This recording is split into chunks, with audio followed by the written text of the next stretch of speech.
Hello YouTube, Robin Hood Bricks here, and today I thought I'd do a bit more work on my passenger train, set 60197. Now for those of you familiar with the channel, you'll have already seen my double-decker passenger car with very streamlined ends, which I like very much, which has got passenger seating on the top deck, and it's got two sleeper compartments on the lower deck. So check out that video if you haven't seen that one yet. But I'm going to put that to one side for today because I'm going to be working on these two today. The first one is the engine car at the front of the train, which I'm going to actually be downgrading to power functions rather than powered up. And that I will explain more on later why I'm doing that.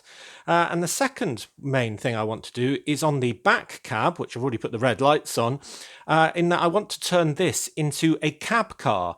That is one that's got half seating and half a cab for a driver. Now when you get this set, you get three main cars. You get the engine car for the front, you get one passenger car, and you get a buffet car as well, which is a fantastic mix really, so a really good set.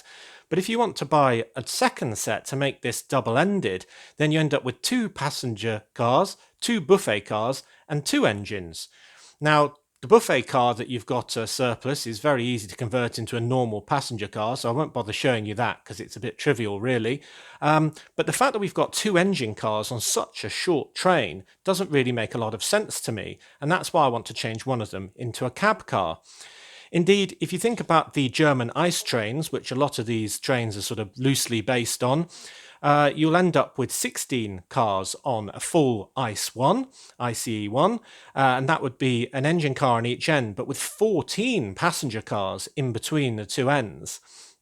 And indeed, you can get an ICE2 train, which has actually got which basically half of an ICE1, which has got one engine car, six passenger cars, and one of these half and half cab cars.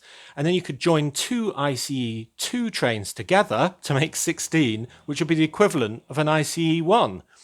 And they would be used on, well, lines that often branch into two directions, so the whole train would do the main bit of the trunk line before splitting into two half trains to go off to separate destinations, things like that. So I figured the train in Brick Nottingham might be the shorter version, so the equivalent of one of those ICE2 trains, and therefore would only have one engine car and one cab car. So I suggest we get on with how to change one into the other. Often when I do one of these train builds, I get asked by a number of people who are interested in doing the same thing for a list of the parts required, so I thought I'd lay them all out to make it easy on both of us this time. So all these parts are readily available on LEGO's Bricks and Pieces service. Not Pick a Brick, that's different. Bricks and Pieces. If you want to know the difference between the two services, do check out my video on buying LEGO pieces. The only one that's probably non-standard is this roof piece. All the rest are fairly self-explanatory, but just in case the camera isn't picking up, these 1x1 bricks are in dark blue, as are these 1x6 tiles, the round 1x1 tiles, and these 1x4 tiles as well, but they're the ones with the stud on either end, and that's all so we can lift off the roof on that back cab portion.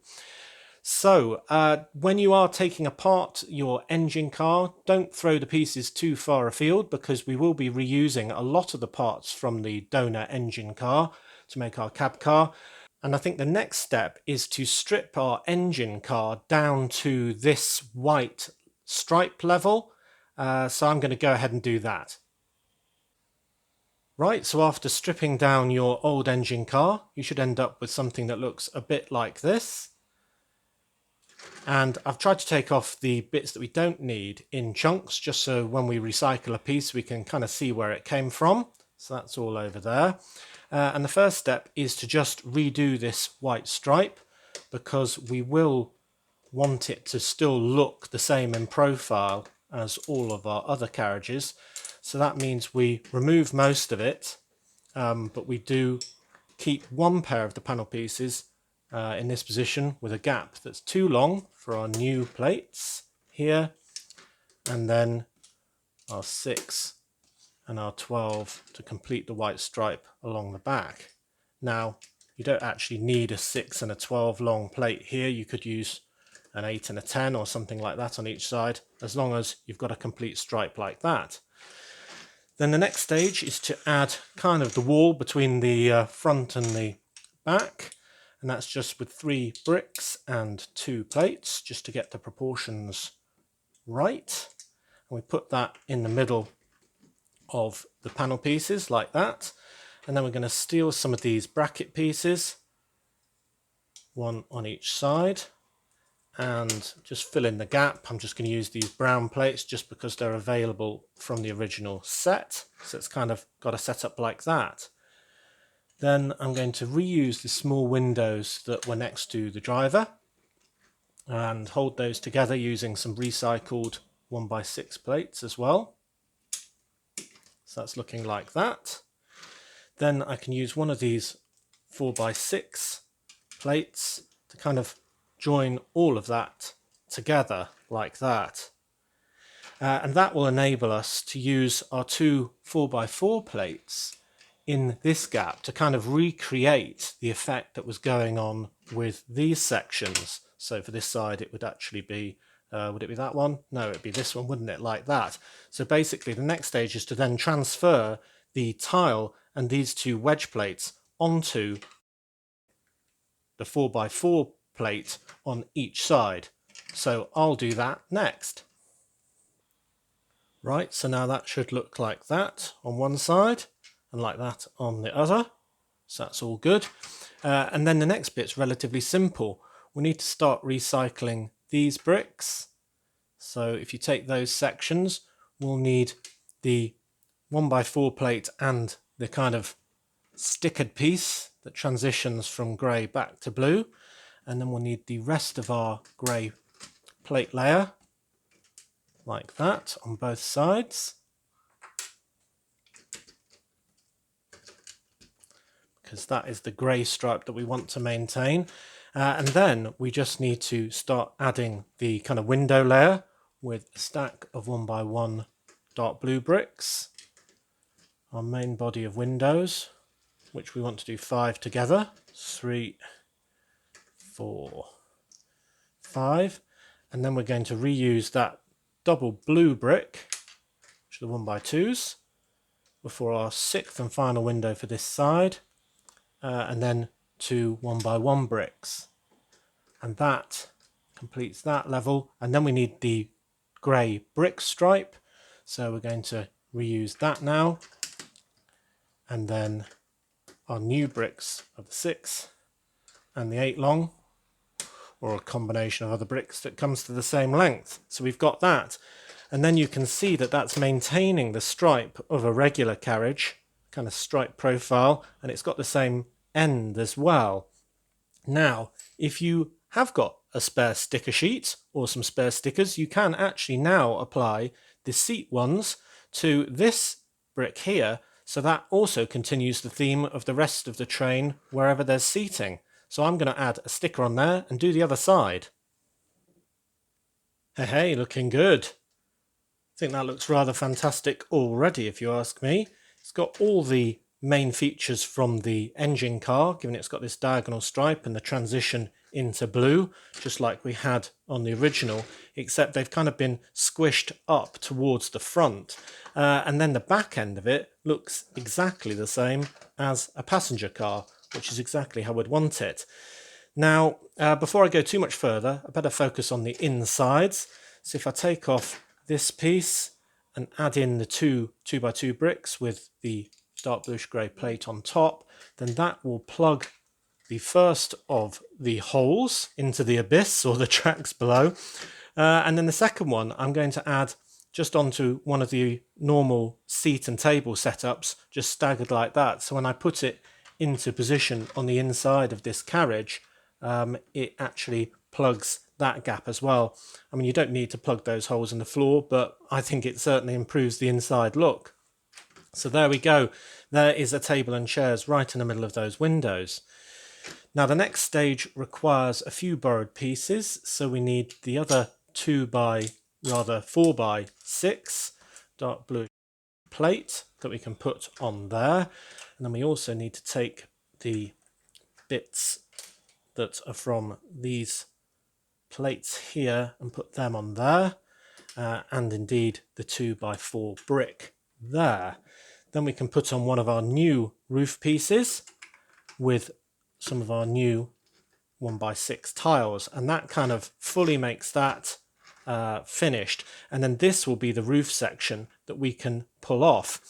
So how I'm going to do that is put a 1x6 tile crossways on the front and the back.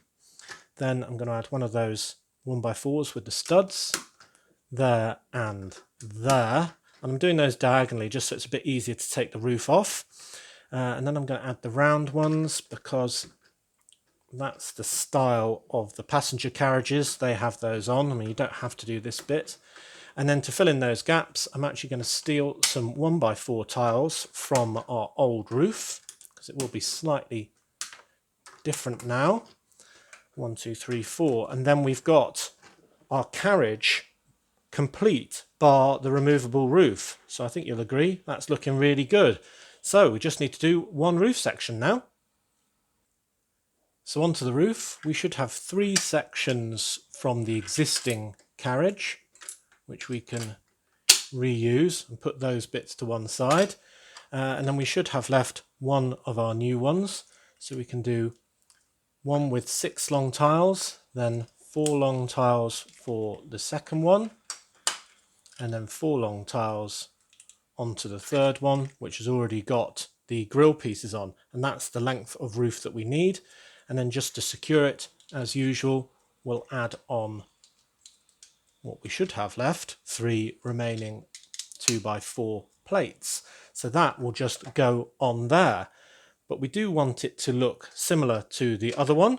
So I'm going to actually add on the pantograph and the tiles from this setup here, just so they look even more the same. So 1, 2, the grill, and then the third one of those. So there we go, looking exactly the same. But there is our wonderful new cab car, which I think looks really good actually, really special. Tell me what you think. Right, so there's the end result, side by side, looking very similar, yet very different indeed. I think the combination of adding all of this new seating whilst keeping all the interesting features of the engine car make this cab car really special. And given the relatively small number of pieces that were required to do the change, I think it's a really good mod. So, awesome. Now on to mod 2. So the second mod that I'm going to do is a lot shorter and is for our engine car. And what I'm going to do is actually remove the Bluetooth powered up functionality from this and actually add the much older infrared based system of power functions. Now, the reason I'm going to do that is because I want this system to run from my power functions rechargeable batteries. It's a lot greener. It just means that I won't have to use lots of disposable batteries. And it'll also mean that while I'm filming, I can control both this train and the white passenger train 60051 from one controller with these easily turned wheels. So that's a lot easier system for me. I don't need it to be Bluetooth. I won't be running either of these trains from my phone because I'm actually recording all of my videos on my phone, so I can't do 2 things like that at the same time. So this is a great system for me. So not much change needs to be done on the battery side of things. I do need to use a slightly different set of plates and so on so it will connect with the battery button. But the main change is just adding in the infrared receiver to the front of this cab, but I can do that in this space here. And here we are with this one. Very simple change really. I think you'll agree the infrared sensor's relatively low profile and not that noticeable. It does need 2 1x4 plates in dark blue and 2 1x2 plates in flamish yellowish orange. Just to complete that swap over, but not too bad. And then for the actual battery itself, I'd need to change the cover from this setup that's mounted on a brick to a very similar one that's kind of mounted on a few plates, and I can use that bit as well just to drop in there, and then that should operate my power functions battery. And I've done it like I've done all my other trains, so when you turn it on, the lights are on, and that just helps me not to leave the train on, downcharging the battery when it's not in use.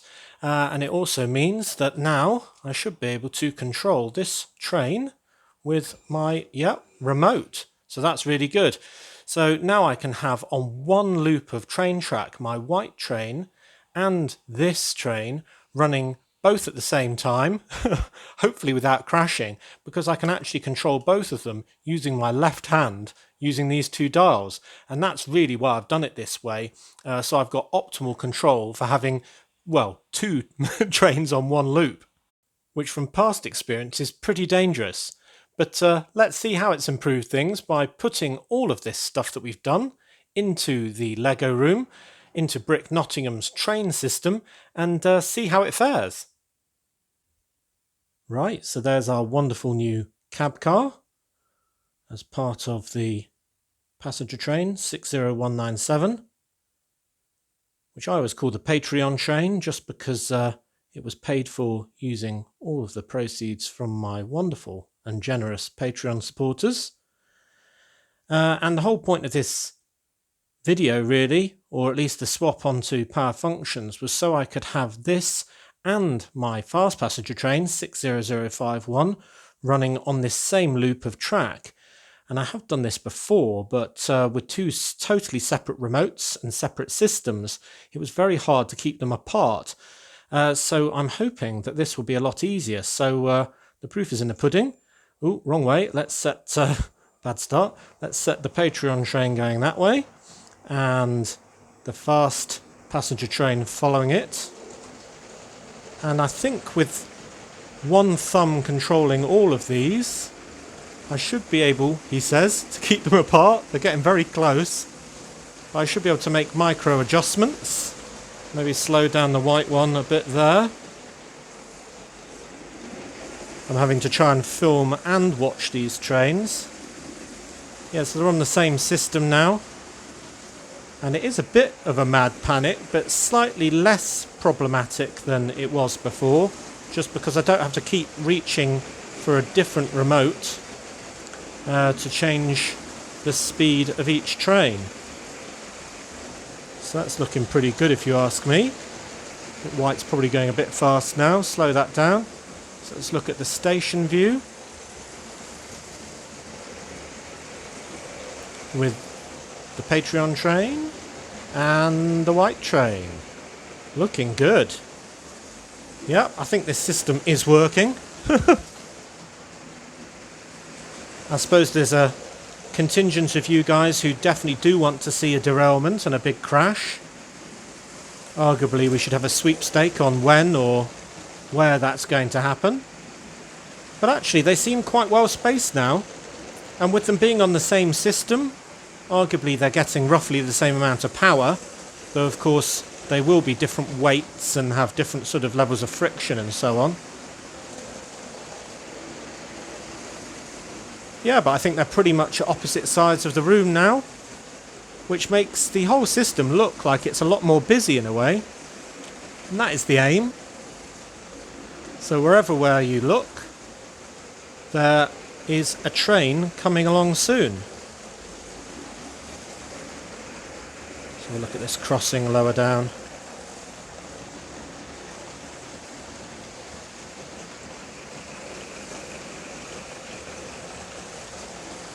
I think the Patreon train might be catching up a little bit, so I'll just turn that one down one stop.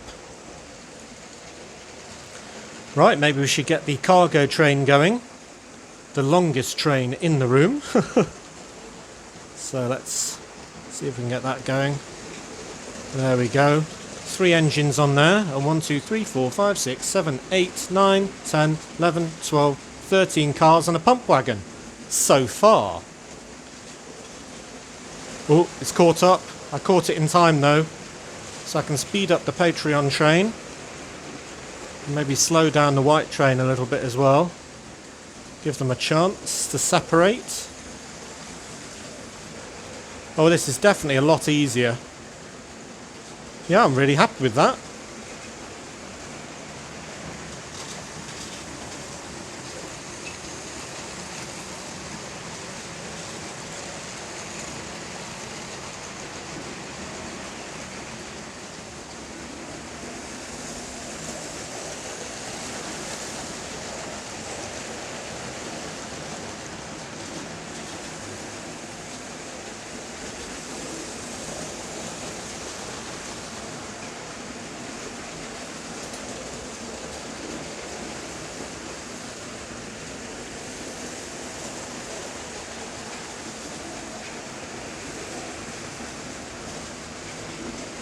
Oh, other way around.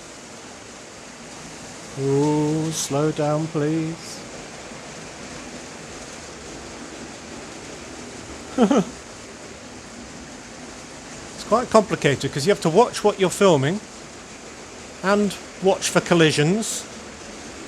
And so far there hasn't been one, but it almost seems likely that there will be. Oh, they've joined. So I need to slow that down. Slow it down. And speed that one up. Oh, could have been worse. It doesn't help that I'm massively uncoordinated and keep slowing down the wrong train or speeding it up, but hey ho. Yeah, I think that's been a success though. I'll stop the train and see if we can get some different lower angles, I think.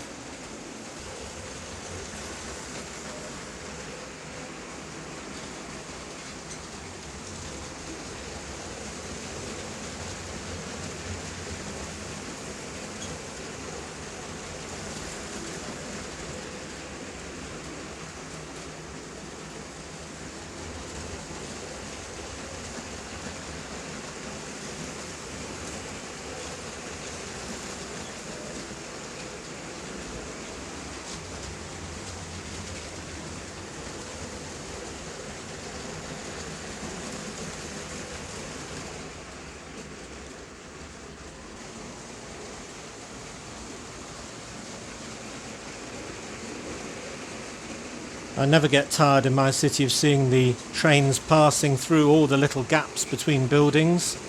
It makes it really interesting to see.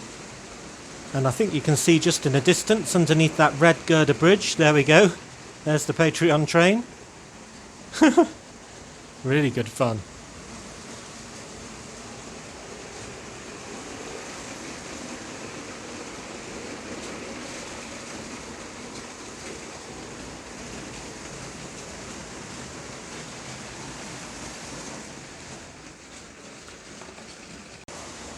And I think one of the best views of all in my city is the main station,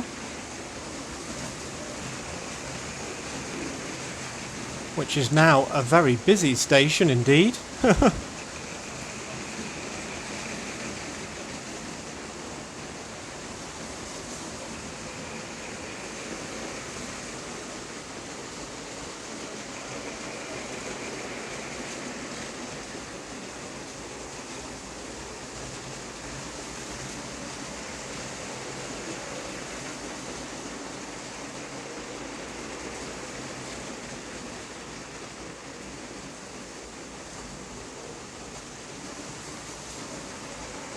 Great, so there's enough trains I think, and I think the project has been a success, and I definitely think that the build that we did of the cab car has been a success. Let's see if I can stop it at the right place to show that off one more time.